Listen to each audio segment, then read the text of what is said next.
நாட்டுப்புற பாட்டும் எட்டுப்பட்டி ரசாவும் இவருக்கான மிகப்பெரிய அடையாளம்.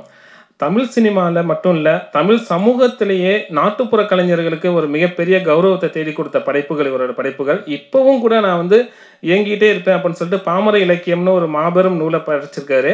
அந்த நூல் வந்து எப்படின்னா, அடுத்தடுத்த வர தலைமுறைகளுக்கும் நம்மளோட தமிழ் பண்பாட்டை வந்து கொண்டு போய் சேர்க்கிற ஒரு நூலாக அது அமைஞ்சிருக்கு. இயக்குனர் கஸ்தூர்ராஜா அவர்களை பேச அழைக்கிறேன்.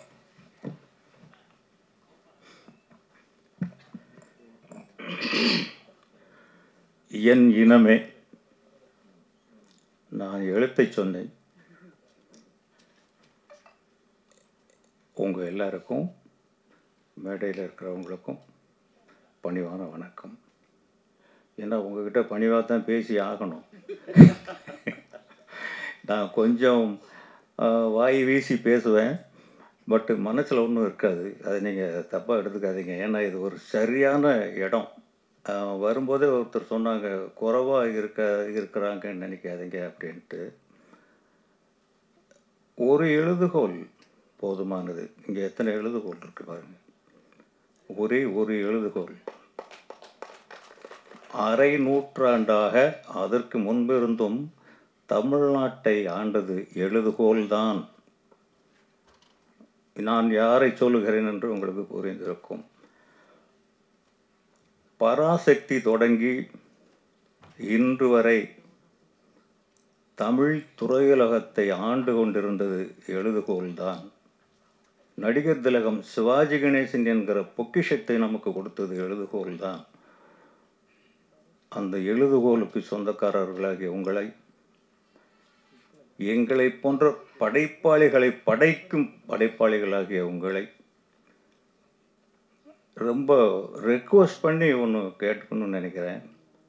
அதை நீங்கள் தயவு செஞ்சது தப்பாக நினச்சிக்காதீங்க. ஒரு எழுதுகோல் நினைச்சால் வாளை விட எழுதுகோல் வலிமையானது. அதனுடைய பவர் என்னன்னு நம்ம எல்லாருக்குமே தெரிஞ்சிருக்கணும். நான் இந்த இடத்துல ஒரு இயக்குனரை பேசவே கிடையாது. அதனால தான் நான் ஒரு புக்கு கொண்டு வந்தேன். எழுத்தாளர் நான் வந்திருக்கேன் உங்ககிட்ட அப்படின்ட்டு. இன்னைக்கு நிறைய எழுதுறதுக்கு விஷயங்கள் இருக்கு, பிரச்சனைகள் அதிகமாக இருக்கு. வீட்டில் இருக்கிற குழந்தைய ஸ்கூலுக்கு அனுப்ப முடியல. ஒரு விவசாயி விவசாயம் பண்ணி அவன் வீட்டுக்கு எடுத்துகிட்டு போக முடியல. அவனுக்கு பிரச்சனைகள் 1000 இருக்குது. வெள்ளம், அது இது, ஏகப்பட்ட பிரச்சனைகள் இருக்குது. பொதுமக்களுக்கு நீங்கள் தெரியப்படுத்துறதுக்கு நம்ம கடமை. ஒவ்வொரு தனி மனிதனுக்கும் ஒரு பொறுப்பு இருக்குது, ஒரு கடமை இருக்குது. ஆனால் சில பேர், உங்களை யாரும் அப்படி ஒருத்தர் இருக்கிறது எனக்கு தெரியல. இன்னொரு முக்கியமான விஷயம் என்னென்னா, கிட்டத்தட்ட 40 வருஷமாக இந்த சினிமா இண்டஸ்ட்ரியில் நான் இருக்கேன்.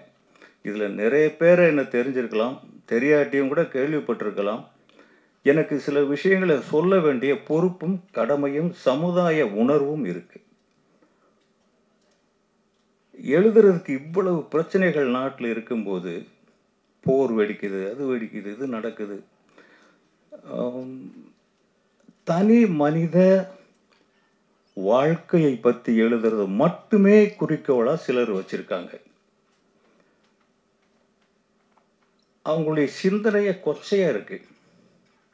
அதுவும் எழுதுவதற்கு சுதந்திரம் இருக்கு. நம்மகிட்ட சுதந்திரம் இருக்கு அப்படிங்கிறதுக்காக எதை வேணாலும் எழுதுறது ஒரு வாழ்க்கை, ஒரு எழுத்து அப்படின்னு சொல்ல முடியும். அதுக்காக எழுதுகோல். வாழு நெடுத்தா வீரம் இருக்கணும். எழுதுகோல் இருந்த எழுத்து இருக்கணும். மைக்கு கிடைச்சிருச்சுங்கிறதுக்காக எதை வேணாலும் பேசக்கூடாது. உங்களில் யாரோ இருக்காங்க, நீங்கள் இவ்வளோ பேர் இருக்கீங்க. ரொம்ப சொற்பமான சில களை முளைத்திருக்கிறது உங்களுக்குள்ளே. நீங்களே நினைச்சா அதை களையலாம். நீங்கள் எழுதுகிற ஒவ்வொரு வார்த்தையும் ஒரு குடும்பத்தை பாதிக்கும், அவங்களுடைய அந்தரங்கத்தை பாதிக்கும். அவங்களுடைய என்னையே குஷ்பு என்னுடைய படத்தில் 9 படத்தில் நடிச்சிருக்காங்க. என் குழந்தை ஒரு நாள் வீட்டிலேருந்து ஸ்கூல்லேருந்து அழுதுகிட்டே வருது. என்னம்மா உங்கள் சித்தி சவிக்குமான்னு கேட்குறாங்க.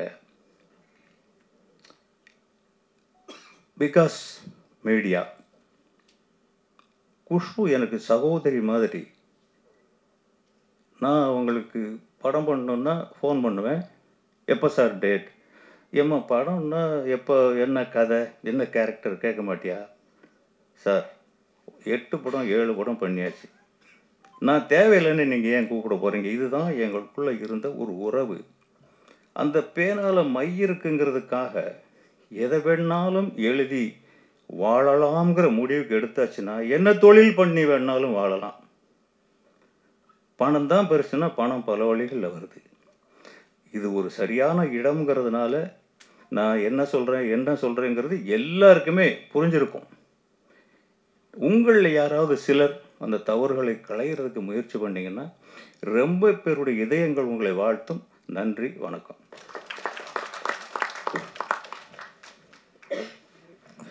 தமிழ் திரையில் ஒரு முக்கியமான வெற்றிகரமான ஒரு நடிகர்.